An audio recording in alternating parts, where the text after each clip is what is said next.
मुख्यमंत्री पुष्कर सिंह धामी ने तोड़ा त्रिवेंद्र सिंह रावत का रिकॉर्ड, बने सबसे लंबे समय तक सीएम रहने वाले दूसरे नेता, पूरा किया 3 वर्ष 358 दिन का कार्यकाल। पंचायत चुनाव की तारीखों का ऐलान, 2 जुलाई को होंगे नामांकन, 2 चरणों में 24 और 28 जुलाई को होगा मतदान, 31 जुलाई को होगी परिणाम की घोषणा। हरिद्वार में खनन माफियाओं की शामत, डीएम मयूर दीक्षित ने देर रात लक्सर में की बड़ी कार्रवाई, 8 स्टोन क्रेशर सीज, ई रवाना पोर्टल भी बंद। रामनगर पुलिस की बड़ी कार्रवाई, 68 किलो गांजे के साथ तस्कर गिरफ्तार, 17 लाख रुपए आंकी जा रही जब्त गांजे की कीमत।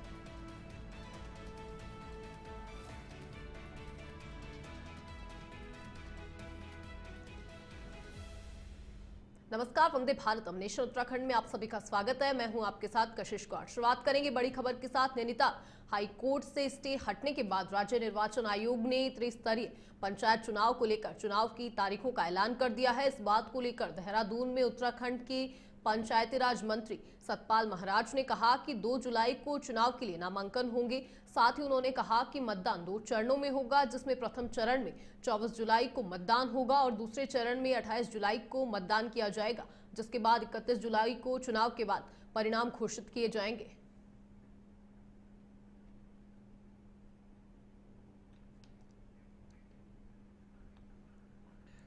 मुझे बड़ा हर्ष हो रहा है बताते हुए कि 2 जुलाई 2025 को नामांकन होंगे, 24 जुलाई 2025 तथा 28 और 31 जुलाई को जो हैं 24 जुलाई और 28 जुलाई को मतदान होगा और 31 जुलाई को परिणाम घोषित किए जाएंगे। तो मैं समझता हूं कि सरकार का जो वायदा था कि जुलाई भर में चुनाव कराने का था, वो पूरा हुआ और चुनाव जो है विधिवत होंगे। मुझे बड़ा हर्ष हो रहा है बताते हुए कि 2 जुलाई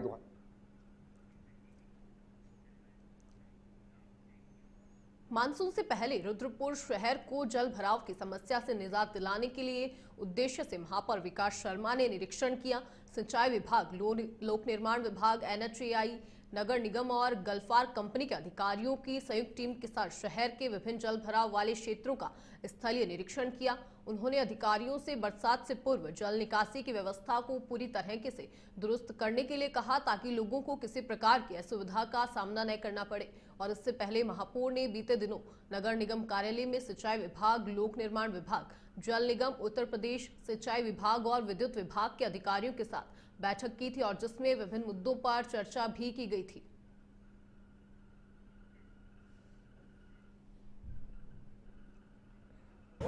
नगर निगम क्षेत्र में जो जल भराव के एरिया हैं, उसमें बेसिकली सबसे ज़्यादा एरिया हमारा ये फुलसुंगा और फुलसुंगी का है, जहाँ हम अभी खड़े हैं। पिछले साल यहाँ बहुत लोगों को दिक्कतें हुई हैं पानी की वजह से, तो इस बार इसको देख रहे हैं कि जितनी भी नहरें हैं, जितने भी नाले हैं, वो प्रॉपर सफाई हो जाए सबकी और उनके जो बॉटल नेक्स हैं वो खुल जाएँ। तो इस बार सिंचाई विभाग ने इस 3 पानी को काफ़ी कुछ चौड़ा कर दिया है।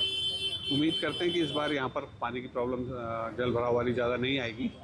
और फिर भी हमने लगातार 1 महीने से अपनी जेसीबी और पोकलेट यहाँ लगा रखी है, सभी नालों को हम क्लीन कर रहे हैं। बरसात के मौसम को लेके आज हम लोगों ने सिंचाई विभाग, एनएचआई के साथ शहर का मौका मुआयना किया है।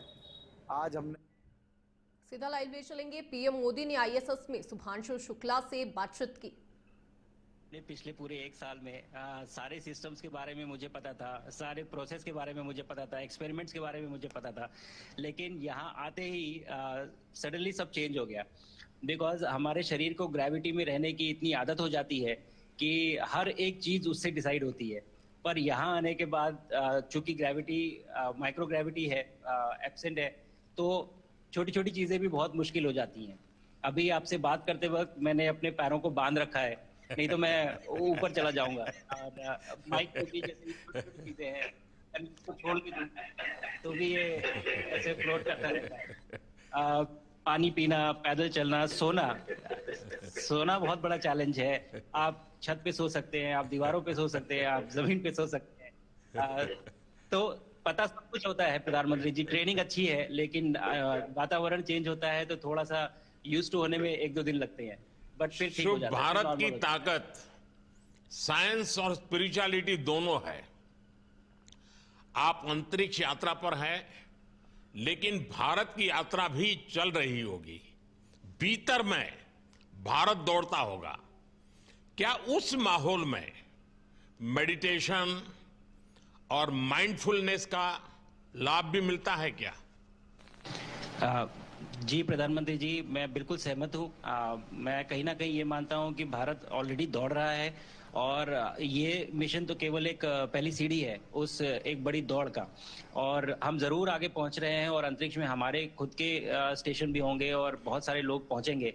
और माइंडफुलनेस का बहुत फर्क पड़ता है।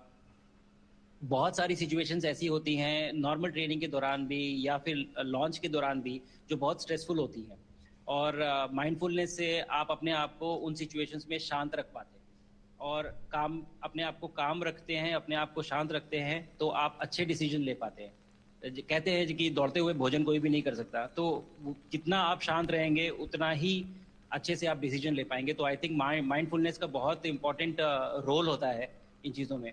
तो दोनों चीज़ें अगर साथ में प्रैक्टिस की जाएं तो ऐसे एक चैलेंजिंग एनवायरनमेंट में या चैलेंजिंग वातावरण में मुझे लगता है ये बहुत ही यूजफुल होंगी और बहुत जल्दी लोगों को अडेप्ट करने में मदद करेंगी। आप अंतरिक्ष में कई एक्सपेरिमेंट कर रहे हैं, क्या कोई ऐसा एक्सपेरिमेंट है जो आने वाले समय में एग्रीकल्चर या हेल्थ सेक्टर को फायदा पहुंचाएगा? जी प्रधानमंत्री जी, मैं बहुत गर्व से कह सकता हूं कि पहली बार भारतीय वैज्ञानिकों ने 7 यूनिक एक्सपेरिमेंट्स डिजाइन किए जो कि मैं अपने साथ स्टेशन पे लेके आया हूं। और पहला एक्सपेरिमेंट जो मैं करने वाला हूं, जो कि आज ही के दिन में शेड्यूल्ड है, वो है स्टेम सेल्स के ऊपर। अंतरिक्ष में आने से क्या होता है कि ग्रेविटी चूंकि एब्सेंट होती है तो लोड खत्म हो जाता है, तो मसल लॉस होता है। तो जो मेरा एक्सपेरिमेंट है वो ये देख रहा है कि क्या कोई सप्लीमेंट दे के हम इस मसल लॉस को रोक सकते हैं या फिर डिले कर सकते हैं। इसका डायरेक्ट इम्प्लीकेशन धरती पे भी है कि जिन लोगों का मसल लॉस होता है ओल्ड एज की वजह से, तो उनके ऊपर ये सप्लीमेंट्स यूज किए जा सकते हैं। तो मुझे लगता है कि ये डेफिनेटली वहाँ यूज हो सकता है। साथ ही साथ जो दूसरा एक्सपेरिमेंट है वो माइक्रोएल्गी की ग्रोथ के ऊपर। ये माइक्रोएल्गी बहुत छोटे होते हैं लेकिन बहुत न्यूट्रिशियस होते हैं। तो अगर हम इनकी ग्रोथ देख सकते हैं यहाँ पे और ऐसा प्रोसेस इजाद करें कि ये ज़्यादा तादाद में हम इन्हें उगा सकें और न्यूट्रिशन हम प्रोवाइड कर सकें, तो कहीं ना कहीं ये फूड सिक्योरिटी के लिए भी बहुत काम आएगा धरती के ऊपर। सबसे बड़ा एडवांटेज जो है स्पेस का वो ये है कि ये जो प्रोसेस है यहाँ पे बहुत जल्दी होते हैं, तो हमें महीनों तक या सालों तक वेट करने की जरूरत नहीं होती। तो इसलिए यहाँ के जो रिजल्ट चंद्रयान की सफलता के बाद देश के बच्चों में, युवाओं में विज्ञान को लेकर एक नई रुचि पैदा हुई। अंतरिक्ष को एक्सप्लोर करने का जज्बा बढ़ा। अब आपकी ये ऐतिहासिक यात्रा उस संकल्प को और मजबूती दे रही है। आज बच्चे सिर्फ आसमान नहीं देखते, वे यह सोचते हैं मैं भी वहां पहुंच सकता हूं। यही सोच, यही भावना हमारे भविष्य के स्पेस मिशंस की असली बुनियाद है। आप भारत की युवा पीढ़ी को क्या मैसेज देंगे? प्रधानमंत्री जी, अगर मैं अपने युवाओं पीढ़ी को आज कोई मैसेज देना चाहूंगा तो पहले ये बताऊंगा कि भारत जिस दिशा में जा रहा है, हमने बहुत बोल्ड और बहुत ऊंचे सपने देखे हैं और उन सपनों को पूरा करने के लिए हमें आप सबकी जरूरत है। तो उस जरूरत को पूरा करने के लिए मैं ये कहूंगा कि सक्सेस का कोई एक रास्ता नहीं होता कि आप कभी कोई एक रास्ता लेता है, कोई दूसरा रास्ता लेता है, लेकिन एक चीज जो हर रास्ते में कॉमन होती है वो ये होती है कि आप कभी कोशिश मत छोड़िए, नेवर स्टॉप ट्राइंग। अगर आपने ये मूल मंत्र अपना लिया कि आप किसी भी रास्ते पे हो, कहीं पे भी हो, लेकिन आप कभी गिव अप नहीं करेंगे, तो सक्सेस चाहे आज आए या कल आए पर आएगी जरूर। मुझे पक्का विश्वास है कि आपकी ये बातें देश के युवाओं को बहुत ही अच्छी लगेगी। और आप तो मुझे भली भांति जानते हैं, जब भी किसी से बात होती है तो मैं होमवर्क जरूर देता हूं। हमें मिशन गगनयान को आगे बढ़ाना है, हमें अपना खुद का स्पेस स्टेशन बनाना है और चंद्रमा पर भारतीय एस्ट्रोनॉट की लैंडिंग भी करानी है। इन सारे मिशंस में आपके अनुभव बहुत काम आने वाले हैं मुझे विश्वास है आप वहां अपने अनुभवों को जरूर रिकॉर्ड कर रहे होंगे। जी प्रधानमंत्री जी, बिल्कुल। ये पूरा मिशन की ट्रेनिंग लेने के दौरान और एक्सपीरियंस करने के दौरान जो मुझे लेसन्स मिले हैं, जो मुझे सीख मिली है, वो सब एक स्पॉन्ज की तरह मैं एब्जॉर्ब कर रहा हूँ। और मुझे यकीन है कि ये सारी चीज़ें बहुत वैल्यूएबल प्रूव होंगी, बहुत इम्पॉर्टेंट होंगी हमारे लिए जब मैं वापस आऊँगा, और हम इन्हें इफ़ेक्टिवली अपने मिशंस में इनके लेसन्स अप्लाई कर सकेंगे और जल्दी से जल्दी उन्हें पूरा कर सकेंगे। बिकॉज मेरे साथी जो मेरे साथ आए थे, कहीं ना कहीं उन्होंने भी मुझसे पूछा कि हम कब गगनयान पे जा सकते हैं, जो सुन के मुझे बहुत अच्छा लगा और मैंने बोला कि जल्दी ही। तो मुझे लगता है कि ये सपना बहुत जल्दी पूरा होगा और मेरी जो सीख मुझे यहाँ मिल रही है वो मैं वापस आके उसको अपने मिशन में पूरी तरह से 100% अप्लाई करके और उनको जल्दी से जल्दी पूरा करने की कोशिश करेंगे। शुभांशु, मुझे पक्का विश्वास है कि आपका ये संदेश एक प्रेरणा देगा। और जब हम आपके जाने से पहले मिले थे, आपका परिवारजन के भी दर्शन करने का अवसर मिला था और मैं देख रहा हूं कि आपके परिवारजन भी सभी उतने ही भावुक है, उत्साह से भरे हुए हैं। शुभांशु, आज मुझे आपसे बात करके बहुत आनंद आया। मैं जानता हूं आपकी जिम में बहुत काम है और 28,000 किलोमीटर की स्पीड से काम कर रहे हैं आपको, तो मैं ज्यादा समय आपका नहीं लूंगा। आज मैं विश्वास से कह सकता हूं कि ये भारत के गगनयान मिशन की सफलता का पहला अध्याय है। आपकी यह ऐतिहासिक यात्रा सिर्फ अंतरिक्ष तक सीमित नहीं है, यह हमारी विकसित भारत की यात्रा को तेज गति और नई मजबूती देगी। भारत दुनिया के लिए स्पेस की नई संभावनाओं के द्वार खोलने जा रहा है। अब भारत सिर्फ उड़ान नहीं भरेगा, भविष्य में नई उड़ानों के लिए मंच तैयार करेगा। मैं चाहता हूं, कुछ और भी सुनने की इच्छा है आपके मन में, क्योंकि मैं सवाल नहीं पूछना चाहता, आपके मन में जो भाव है अगर वो आप प्रकट करेंगे, देशवासी सुनेंगे, देश की युवा पीढ़ी सुनेगी। तो मैं भी खुद बहुत आतुर हूं कुछ और बातें आपसे सुनने के लिए। धन्यवाद प्रधानमंत्री जी। यहाँ ये पूरी जर्नी जो है, ये अंतरिक्ष तक आने की और यहाँ ट्रेनिंग की और यहाँ तक पहुँचने की, इसमें बहुत कुछ सीखा है प्रधानमंत्री जी मैंने। लेकिन यहाँ पहुँचने के बाद मुझे पर्सनल एकम्प्लिशमेंट तो एक है ही, लेकिन कहीं ना कहीं मुझे ये लगता है कि ये हमारे देश के लिए एक बहुत बड़ा कलेक्टिव अचीवमेंट है। और मैं हर एक बच्चे को जो ये देख रहा है, हर एक युवा को जो ये देख रहा है, एक मैसेज देना चाहता हूँ, और वो ये है कि अगर आप कोशिश करते हैं और आप अपना भविष्य बनाते हैं अच्छे से, तो आपका भविष्य अच्छा बनेगा और हमारे देश का भविष्य अच्छा बनेगा। और केवल एक बात अपने मन में रखिए, that sky is never the limit, ना आपके लिए, ना मेरे लिए और ना भारत के लिए। और ये बात हमेशा अगर आपने मन में रखी तो आप आगे बढ़ेंगे, आप अपना भविष्य उजागर करेंगे और आप हमारे देश का भविष्य उजागर करेंगे। और बस मेरा यही मैसेज है प्रधानमंत्री जी। और मैं बहुत ही भावुक और बहुत ही खुश हूं कि मुझे मौका मिला आज आपसे बात करने का और आपके थ्रू 140 करोड़ देशवासियों से बात करने का। जो ये देख पा रहे हैं, ये जो तिरंगा आप मेरे पीछे देख रहे हैं, ये यहाँ नहीं था। आज कल के पहले जब मैं यहाँ पे आया हूँ तब हमने ये यहाँ पे पहली बार लगाया है। तो ये बहुत भावुक करता है मुझे और बहुत अच्छा लगता है देख के कि भारत आज इंटरनेशनल स्पेस स्टेशन पहुंच चुका है। शुभांशु, मैं आपको और आपके सभी साथियों को आपके मिशन की सफलता के लिए बहुत बहुत शुभकामनाएं देता हूं। शुभांशु, हम सबको आपकी वापसी का इंतजार है। अपना ध्यान रखिए, मां भारती का सम्मान बढ़ाते रहिए। अनेक अनेक शुभकामनाएं, 140 करोड़ देशवासियों की शुभकामनाएं, और आपको इस कठोर परिश्रम करके इस ऊंचाई तक पहुंचने के लिए बहुत बहुत धन्यवाद देता हूं। भारत माता की जय। धन्यवाद प्रधानमंत्री जी, धन्यवाद। और सारे 140 करोड़ देशवासियों को धन्यवाद। और स्पेस से सबके लिए भारत माता की जय।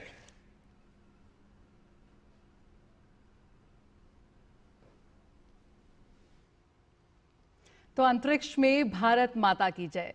धरती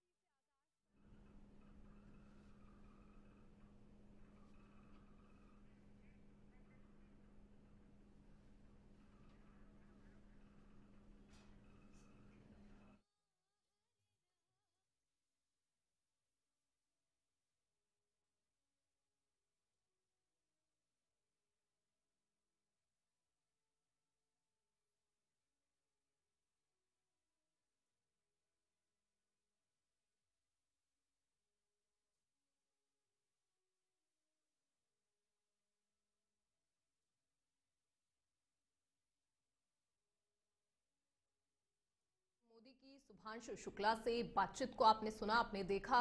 इंटरनेशनल स्पेस स्टेशन में है अभी शुभांशु शुक्ला और पीएम मोदी ने उनसे बातचीत की है और पीएम मोदी ने शुभांशु शुक्ला को मिशन को लेकर बधाइयां भी दी है।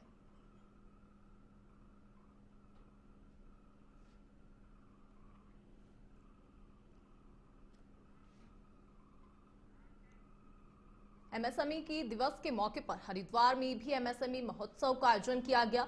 चार्टर्ड अकाउंट की संस्था आईसीआई की ओर से आयोजित कार्यक्रम में प्रदेश के उद्योग और कौशल विकास मंत्री सौरभ बहुगुणा भी शामिल हुए। महोत्सव में प्रदेश भर से आए चार्टर्ड अकाउंटेंट, उद्यमी और स्टार्टअप की शुरुआत करने का इरादा रखने वाले तमाम लोग शामिल हुए।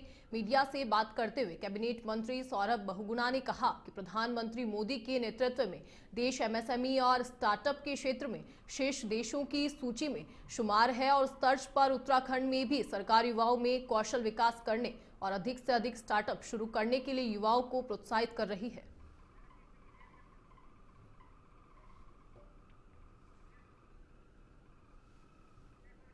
मैं केंद्र सरकार को बहुत बहुत धन्यवाद देता हूँ, माननीय प्रधानमंत्री जी को धन्यवाद देता हूँ कि उन्होंने इस देश में एमएसएमई और स्टार्टअप्स को लेके जो सीरियसनेस भारतीय जनता पार्टी की सरकार ने दिखाई है, जो policy making Bharatiya Janata party की सरकार ने पिछले 11 साल में करी है, उसके बहुत अच्छे नतीजे देश में देखने को मिल रहे हैं।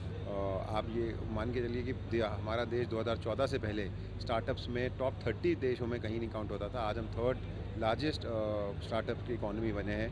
1,60,000 स्टार्टअप्स हमारे देश में आज कहीं ना कहीं कार्यरत हैं, अच्छा काम कर रहे हैं। उसी तर्ज पे उत्तराखंड सरकार भी लगातार स्टार्टअप्स को बढ़ावा देने के लिए काम कर रही है, अपने युवाओं को रोज़गार से जोड़ने के लिए, उनकी ड्रीम्स को पूरे करने के लिए।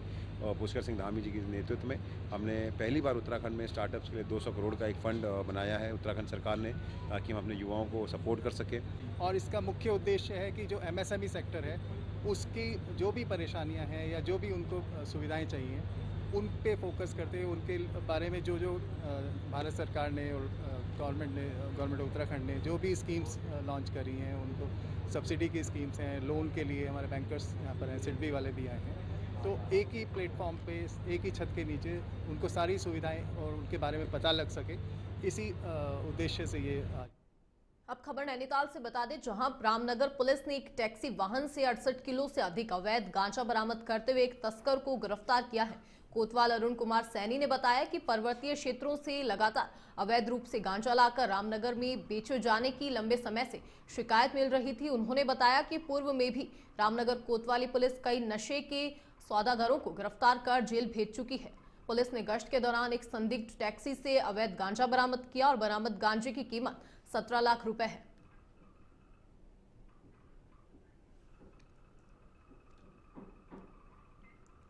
प्रदेश के मुख्यमंत्री पुष्कर सिंह धामी ने मुख्यमंत्री के रूप में एक रिकॉर्ड बनाया है। भारतीय जनता पार्टी के नेता के तौर पर मुख्यमंत्री की सबसे लंबे समय तक जिम्मेदारी संभालने वाले मुख्यमंत्री पुष्कर सिंह धामी बन गए हैं। उन्होंने 3 वर्ष 358 दिन का कार्यकाल पूरा कर पूर्व मुख्यमंत्री त्रिवेंद्र सिंह रावत के 3 वर्ष 357 दिन की कार्यकाल का रिकॉर्ड तोड़ दिया है। मुख्यमंत्री पुष्कर सिंह धामी अब पूर्व मुख्यमंत्री कांग्रेस के वरिष्ठ नेता नारायण दत्त तिवारी से ही पीछे हैं।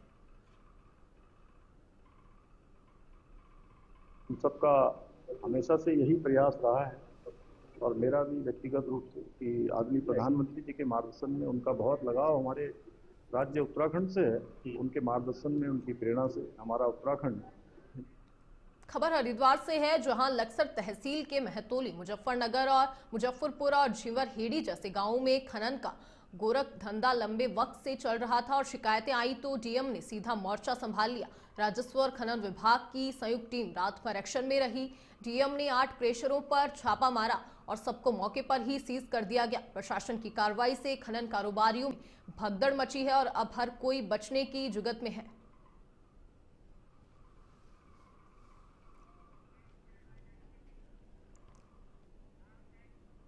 अब खबर उत्तरकाशी से है, जहां जिला अधिकारी प्रशांत आर्य ने गंगोत्री धाम में 4 धाम यात्रा व्यवस्थाओं और बाढ़ सुरक्षा हेतु दीर्घकालीन निर्माण कार्यों का स्थलीय निरीक्षण कर जायजा लिया। जिला अधिकारी ने कहा कि गंगोत्री धाम देश विदेश से आने वाले श्रद्धालुओं की आस्था और विश्वास का प्रतीक है।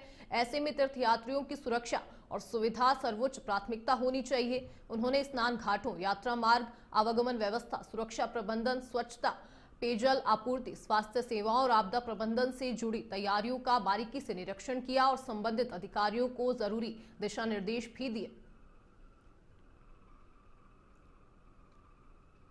गंगोत्री में पिछले साल मुझे बताया गया कि कुछ नुकसान हुआ था और जो घाट है हमारे बह गए थे, तो घाट का काम तो हम लोगों ने करा दिया था, मार्च अप्रैल में करा दिया था और अभी सही है, ऐसी कोई समस्या या दिक्कत अभी प्रतीत नहीं होती है।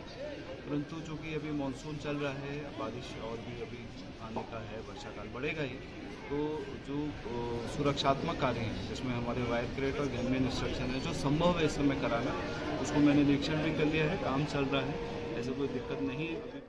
खबर नैनीताल से है, जहां मुरादाबाद से घूमने के लिए रामनगर आए 4 दोस्तों की कार टांडा के पास डिवाइडर से टकरा गई, जिसमें एक युवक की मौके पर ही मौत हो गई जबकि 2 गंभीर रूप से घायल हो गए। हादसा देर रात करीब 3 बजे हुआ, जब चारों युवक अपनी कार से रामनगर की ओर आ रहे थे और कार में सवार युवक आदित्य ठाकुर, ध्रुव, अभय और एक अन्य दोस्त मुरादाबाद से निकले थे।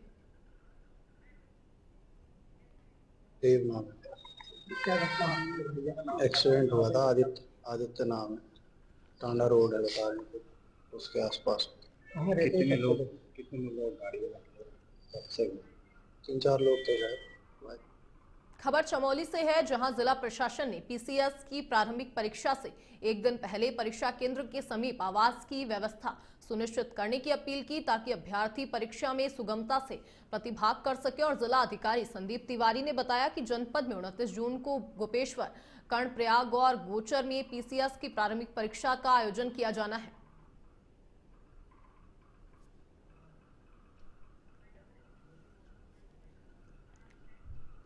फिलहाल के लिए बुलेटिन में इतना ही। देखते रहिए नेशन 27 वंदे भारतम।